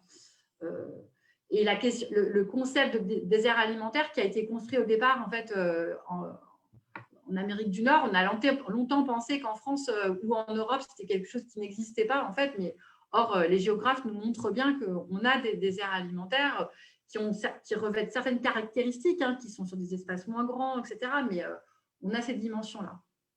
Troisième difficulté d'accès, c'est aussi des difficultés d'accès qui sont produites par la vie moderne, en fait, et qui ont été construits, qui fait que l'alimentation durable dont on parle, dont on souhaiterait qu'elle se mette en place, ça prend du temps, en fait, à cuisiner. Ça demande de l'espace, ça demande des connaissances, en fait. Et ce temps, cette matérialité de la cuisine, en fait, et de l'alimentation, de fait, ça va effectivement constituer un frein important à la bonne alimentation, à une alimentation durable. Et là, on a aussi cette définition de qu'est-ce que c'est que la bonne alimentation et cette question de la norme qu'on va imposer à des publics, à des personnes. L'idée que, il s'agit de, comme je disais au début, de donner du pouvoir et d'essayer de ne pas produire une sorte de colonisation de l'alimentation durable. Le terme est un peu fort, mais de fait, l'efficacité des dispositifs, il passe par la mobilisation des personnes qui sont les plus vulnérables et les personnes qui peuvent accumuler ces différents types de freins et d'handicap ou de difficultés. Et de fait aussi, dernière dimension, je ne sais pas comment je la qualifierais, mais de fait, il y a aussi une question de connaissance, c'est-à-dire que en fait, dans des systèmes d'alimentation durable ou dans des systèmes, comme je l'ai dit au début, on a vraiment l'impression que la consommation, c'est un pouvoir d'agir, en fait, mais pour transformer les choses. Mais c'est aussi, en fait, la consommation, c'est encore un levier une marque de richesse et une marque de différenciation sociale dans certaines… et du coup, de manger, par exemple, suivant les normes sociales actuelles qui restent dominantes malgré tout, c'est bien d'aller manger à McDo, c'est bien d'aller manger etc. C'est une façon de reconnaissance, c'est une forme de reconnaissance sociale, en fait. Et ça, c'est des barrières qui sont importantes et qu'il s'agit de comprendre et d'intégrer. Alors, sur la base de ce diagnostic-là, en fait, il y a de plus en plus aujourd'hui, on parle de démocratie, de justice alimentaire, avec l'idée d'essayer d'articuler en fait ces différentes dimensions-là. En fait. Il y a l'idée d'assurer une alimentation de qualité qui rémunère le volet agricole et qui permette le volet agricole. Il y a l'idée d'améliorer l'accès. Et il y a l'idée de lutter contre les inégalités structurelles. Et de fait, alors moi, je parle plus en termes de justice alimentaire, mais c'est pas tellement, en fait, il n'y a pas tellement de différence, etc. Moi, la chose, c'est que c'est l'idée pour moi, l'idée de justice, c'est de faire valoir justice. Et c'est un concept de justice alimentaire qui vient, en fait, encore une fois, des États-Unis, où, de la même façon que dans les mouvements de justice environnementale, en fait, des personnes qui étaient en situation de difficulté d'accès ont réclamé justice, en fait. Et donc, c'est vraiment l'idée de faire réclamer ses droits et de participer à la solution qu'on est en train d'essayer de créer. Alors, aujourd'hui, comme je le disais au début, voilà, une fois qu'on a posé le diagnostic, il y a beaucoup, en fait, et particulièrement en Auvergne-Rhône-Alpes. Alors, moi, je connais plus particulièrement, en fait, ce qui se passe autour de la métropole de Lyon, mais il y a beaucoup d'innovations, il y a beaucoup d'organisations qui prennent en charge ces problèmes-là et qui prennent en charge ces problèmes-là, à mon avis, de la façon dont je l'ai un peu défini, en fait. Ces organisations, elles sont issues de mouvements de consommateurs, elles sont issues de travailleurs sociaux aussi qui, au quotidien, en fait, qui affrontent ces problématiques-là. Elles sont issues d'agriculteurs qui veulent nourrir, en fait, des personnes. Et elles adoptent souvent les statuts d'économie sociale et solidaire à travers des statuts d'association, des statuts de coopérative, etc. On voit aussi, comme ça a été dit, en fait, des entreprises sociales, en fait, ou des entreprises avec des statuts tout à fait conventionnels aussi, qui vont fonctionner sur cette base-là, avec des modèles économiques un peu complexes ou un peu plus complexes, avec l'idée d'essayer de financer, en fait, des actions sociales dédiées ou des activités dédiées à cet impératif d'accessibilité alimentaire et un financement d'autres façons. Mais c'est difficile, en fait, de prendre en charge ces problématiques-là de façon complexe, en fait. Parce qu'on va avoir des structures qui vont essayer de lever le frein économique avec des tarifs, des tarifications sociales différentes, ou qui vont essayer de réduire, en fait, le prix, le coût de distribution, par exemple par le bénévolat. Alors, c'est le cas, par exemple, des épiceries sociales et solidaires qui existent depuis très longtemps et qui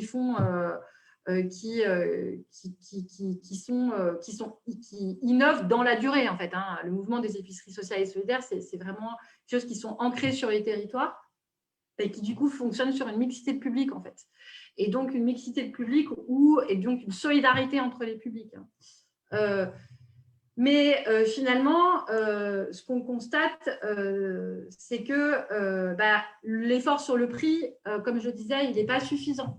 Donc, il faut aussi intégrer la dimension spatiale et pratique de l'accessibilité et d'avoir une stratégie d'implantation géographique qui ne soit pas liée au potentiel commercial, je dirais. Donc, du coup, on a aussi des AMAP qui s'implantent et qui émergent dans des territoires qui n'étaient pas le territoire originel des AMAP au départ, et qui font des liens de coopération avec des centres sociaux, par exemple.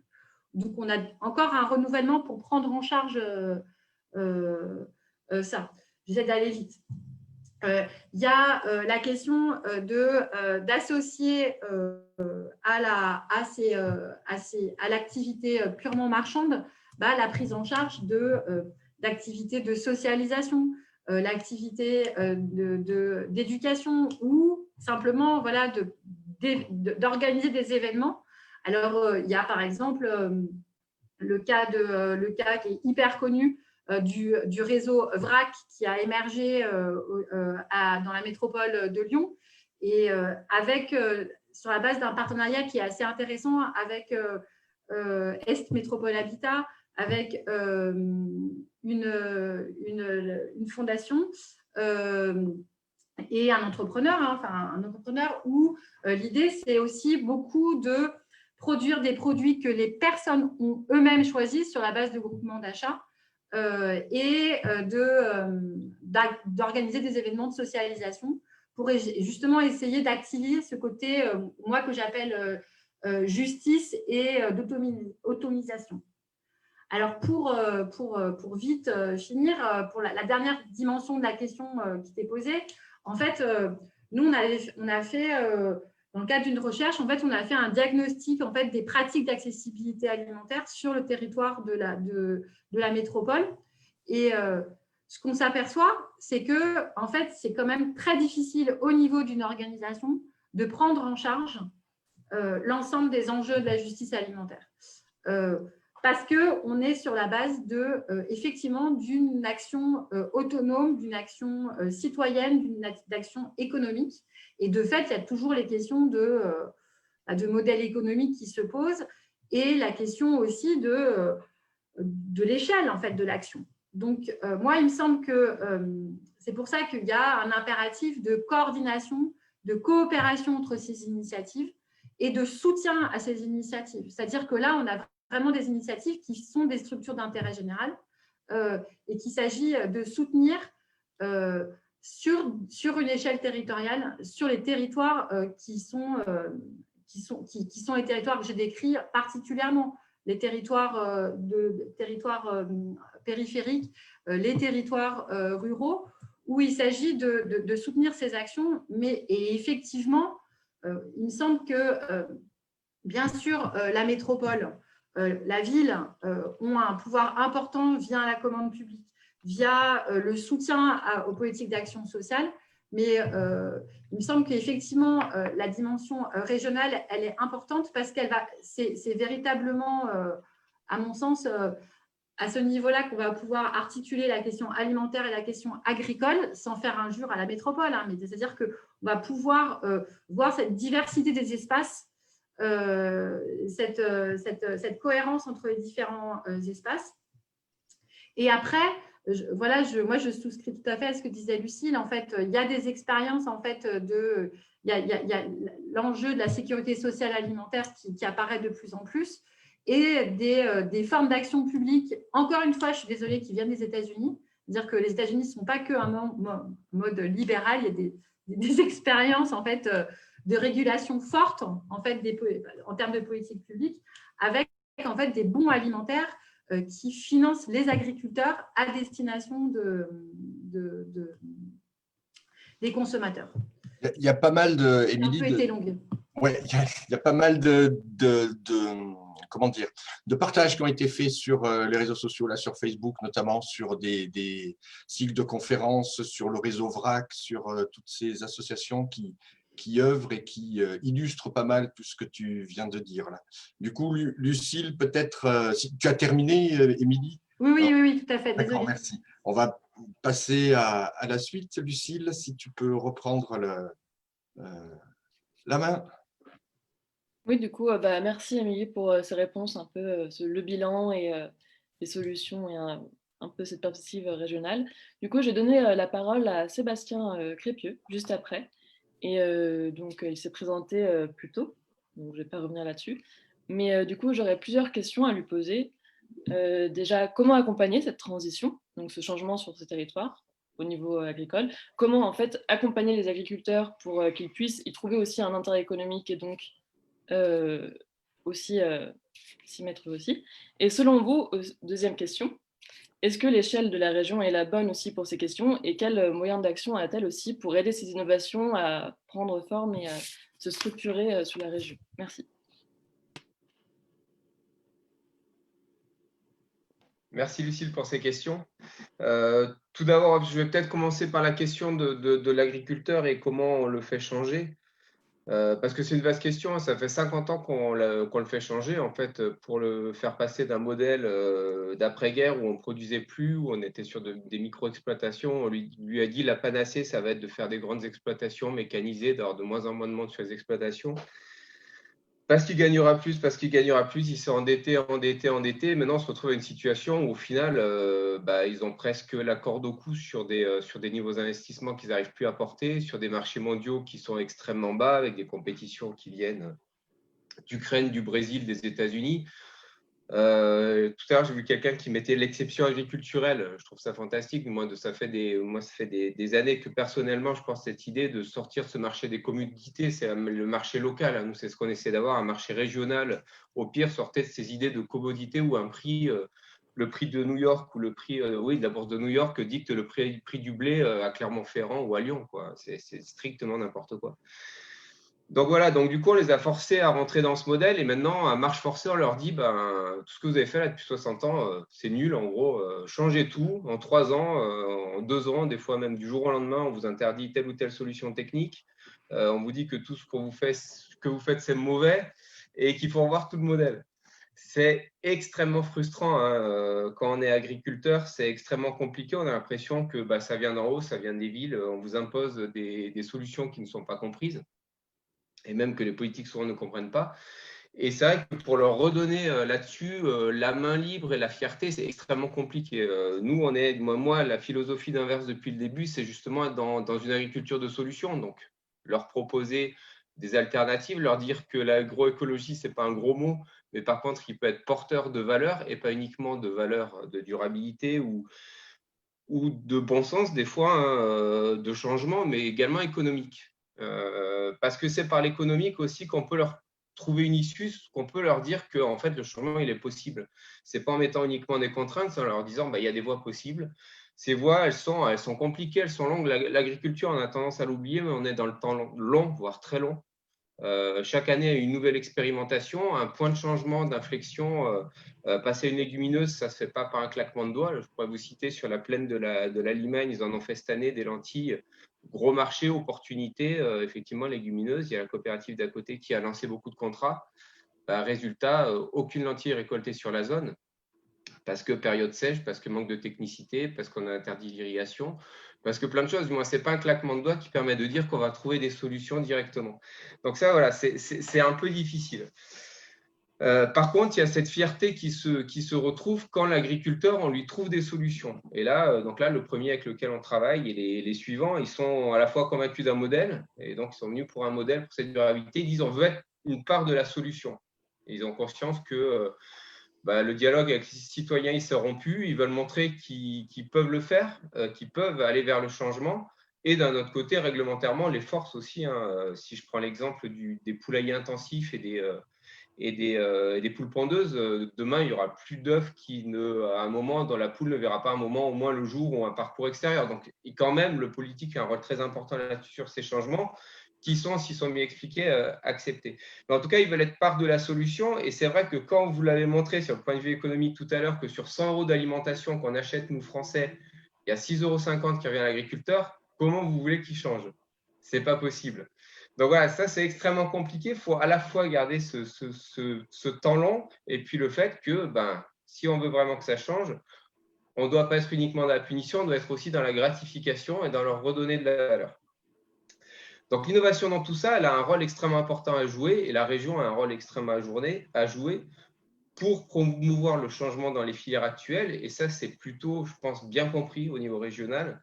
Il y a des plans pluriannuels sur toutes les filières. Nous, on est en train d'en monter un sur la filière insectes, justement avec cette notion de durabilité pour les autres filières. Et elle permet du coup de pouvoir donner une vision du changement et donner une vision lointaine, en fait, une vision de temps long.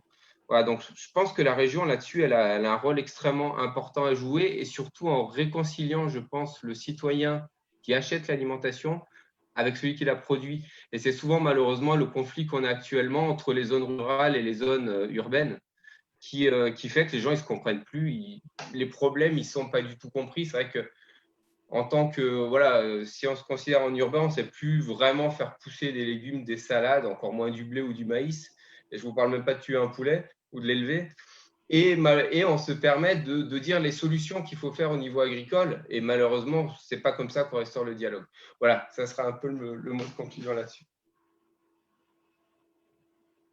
Super, merci beaucoup, c'était très très clair. Je suis totalement d'accord avec cette idée de absolument réussir à remettre en lien agriculture et alimentation et arrêter de les séparer pour refaire justement du lien aussi sur le territoire. Donc, je vais passer la parole à Fabienne, du coup, qui a peut-être des remarques ou des choses à dire sur ces deux interventions. Merci. Merci déjà, c'est à vos propositions, vos démarches. Je voulais vous dire d'une chose. La semaine prochaine, le groupe auquel j'appartiens, la région, défendra un amendement budgétaire pour la mise en place d'une sécurité alimentaire expérimentale à la région. Donc, c'est un amendement budgétaire qu'on va porter. Ça nous permet, on n'a pas beaucoup d'illusions sur l'issue de cette proposition, mais en tout cas, c'est une façon d'expliquer ce sujet-là, de le présenter. Je me rappelle de Laurent Wauquiez, il y a 1 ou 2 ans, rien que le terme résilience, il fallait l'expliquer, c'était pas si simple. Et de le voir aujourd'hui reprendre dans ses politiques publiques ou dans des délibérations, ça nous amuse beaucoup, mais on se dit qu'on n'a pas tout raté. Donc, cette question de la sécurité alimentaire, effectivement, je pense que c'est quelque chose que l'on peut porter. Par contre, on ne le portera pas tout seul, parce que c'est aussi au département à prendre en compte cette démarche-là. C'est eux qui sont en charge du social. Et si nous, on peut impulser, accompagner, démultiplier, il faut aussi que les autres partenaires fassent le job aussi là-dessus. L'autre point, effectivement, je pense qu'il y a tout un accompagnement sur la relocalisation de l'économie. Et ça, c'est aussi un sujet qu'on doit porter à la région, enfin, moi, auquel je tiens beaucoup. Pour moi, il y a 3 leviers sur la question de la transition écologique, de la transition climatique qu'on peut porter.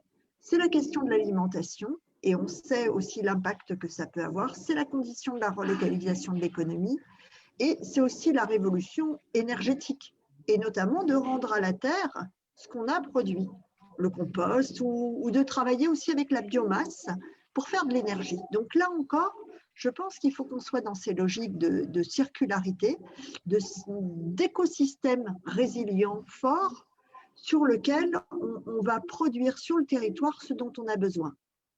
La production animale, pour les aliments des animaux, etc. La production humaine. Et là, aujourd'hui, on sait que c'est aussi des leviers d'emploi extrêmement importants de pouvoir travailler dans cette optique-là. Et de pouvoir produire, transformer, distribuer une alimentation que l'on va consommer localement. Et ça, je pense que c'est un enjeu essentiel que l'on va pouvoir prendre en main aussi sur la région. J'avais aussi une question qui me revient, un point aussi que je voulais évoquer, que j'ai oublié d'évoquer tout à l'heure. C'est la question de l'envolée notamment des affections longue durée. Parce que cette question du diabète, ça a été souligné, elle progresse aussi. Et là aussi, je pense que dans les objectifs de la région, c'est aussi alimenter des indicateurs et des objectifs d'évaluation des politiques publiques qui permettent de voir quels sont non seulement les effets des politiques qu'on mène. Si on se dit, tiens, on veut du 50% de produits bio ou du 100% de produits bio, est-ce qu'on y arrive ou est-ce qu'on n'y arrive pas? Et en tout cas, de lier aussi cette question de l'alimentation à l'évolution des affections longue durée. Est-ce qu'on arrive véritablement à avoir un effet sur la santé? Je pense qu'on a un vrai sujet, mais ça veut dire ça, ne pas se limiter à l'échelle d'un mandat et avoir un objectif qui est un objectif véritable de transition sur 2 mandats, 3 mandats, pour voir les effets produits par les politiques qu'on met en place. Et ça, c'est un véritable chantier d'évaluer avec les bénéficiaires, avec les agriculteurs, l'effet de ces politiques. Merci Fabienne, merci pour tout ça. Je vais peut-être juste avant de conclure faire un petit reporting de ce qui s'est dit dans les chats et tout ça, mais de façon assez rapide. Il y a des questions qui sont importantes et Fabienne le parlait, l'évoquer. Si on veut vraiment changer notre alimentation, il faut qu'on travaille sur les questions d'éducation. Il faut qu'on réapprenne à manger, il faut qu'on réapprenne à faire à manger. Et un des leviers qui peut être très intéressant là-dessus, travailler avec les parents d'élèves, notamment dans dans les écoles, les lycées, les collèges, etc. Ça, c'est un levier qui peut être vraiment très intéressant là-dessus. Ensuite, il y a eu un débat qui s'est tenu un petit peu sur les chats, sur les tailles des cuisines, justement. Effectivement, est-ce que quand on fait 100 repas par jour ou quand on en fait 10 000 ou 15 000, on peut arriver à la même qualité de réalisation de cuisine. Alors ça, c'est des choses qui sont en débat. C'est des choses qu'il faut mettre peut-être en lien avec d'autres choses. Quand on parle d'élevage industriel ou de la ferme des 1000 vaches, c'est une très bonne nouvelle puisqu'elle a fermé, elle peut pas, enfin, elle n'est pas économiquement viable dans ces fameux modèles capitalistes. Donc, c'est une ferme qui a été soi-disant pour certains l'avenir de l'agriculture, mais on s'aperçoit que quelques années après, ben, elle s'est cassée la figure. Et justement, peut-être s'est-elle cassée la figure parce qu'elle était trop grosse. Ça, c'est des choses qu'on peut se poser comme question. Donc, c'est des choses qui étaient intéressantes parce que c'est pas si bon que ça après tout. Et travailler sur la question du goût, c'est pas que la qualité des produits qu'on va cuisiner, mais c'est aussi la qualité des plats qui peut être importante. Donc c'était assez intéressant de voir ça. Et puis quelqu'un qui a parlé aussi de l'autoproduction, c'est-à-dire réapprendre à cuisiner, c'est bien, mais avoir quelques poules, faire pousser quelques légumes, c'est des choses qui ne sont pas possibles partout, mais qui peuvent être possibles dans certains endroits. Quand vous allez dans des zones résidentielles, par exemple, vous regardez les maisons, on voit plus souvent du gazon qu'un plant de tomates. Bon, ben, peut-être c'est des choses aussi à changer sur ces trucs-là. Voilà, c'est des questions qui étaient remontées, beaucoup ont été répondu. Du coup, écoutez, on arrive déjà à plus de 1h03 de conférence, ça fait beaucoup. On va peut-être laisser un petit mot à chacun des participants, mais un tout petit mot pour nous dire quelle est leur température à la fin de cette table ronde, est-ce qu'ils ont le dernier petit mot qu'ils auraient envie de dire, et puis on laissera la parole à Fabienne pour nous dire au revoir avec le même petit mot aussi. Alors, on va reprendre dans l'ordre. Salima, si tu veux bien commencer et nous dire ton petit mot ce soir. À force de parler alimentation, j'ai faim. Bah oui, je suppose que… Ah bah ça, hein. Je suppose que je ne suis pas la seule. Non, vraiment, merci pour l'organisation de la soirée. Merci de porter ces thèmes et ces thématiques sur le terrain et avec force. Je pense qu'on est nombreux à compter sur les démarches à la fois politiques mais aussi citoyennes sur ces questions-là. En tout cas, pour ma part, c'est le cas. Et voilà, merci. Moi, je continue sur le terrain, continuez sur le vôtre. J'espère qu'on pourra se croiser en vrai un jour et pourquoi pas travailler ensemble à l'élaboration d'un super projet alimentaire territorial au niveau de la région, mais voire plus. Nous verrons. En tout cas, merci et bravo. Merci à toi, Salima. Ce serait fabuleux, ça, un PAT régional. Mais bien sûr. C'est une belle idée. Sébastien Demange, qu'aurais-tu à nous dire ?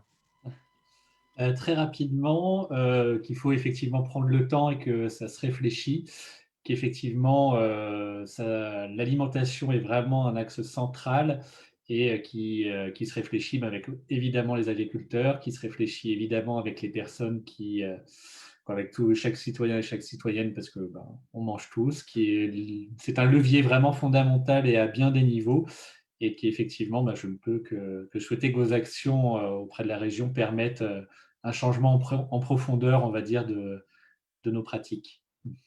Merci Sébastien. À toi, Émilie. Je pense que Salima a tout dit. Hein. Voilà, maintenant, il va falloir aller manger. Hein. Et bien manger, et partout. Donc, voilà. Bon appétit et merci de m'avoir invité. Merci à toi, Émilie. Et Sébastien, un petit mot ? Eh bien oui, moi je suis très heureux d'être invité à cette table ronde très intéressante sur l'alimentation et la production en général. Je dirais juste, continuons à manger local et penser aux producteurs et aux territoires qui sont derrière. Voilà, c'est ce qui est important, et c'est vrai que c'est cette approche systémique qui est essentielle dans nos choix de consommation, de comprendre effectivement l'origine du produit, où ça va, comment c'est produit, etc. La question n'est pas remontée, mais peut-être qu'un jour on mangera des grillons, des sauterelles ou ou des verres de farine. Ou des verres de sinon- farine. Peut-être. Peut-être, c'est vrai que c'est une source protéique qui est très intéressante. Alors, pour l'instant, on ne se place pas dans ce contexte parce qu'il y a une question à la fois d'acceptation et puis, voilà, on a préféré se placer dans le contexte des productions animales qui sont de très bonne qualité et qu'on soutient.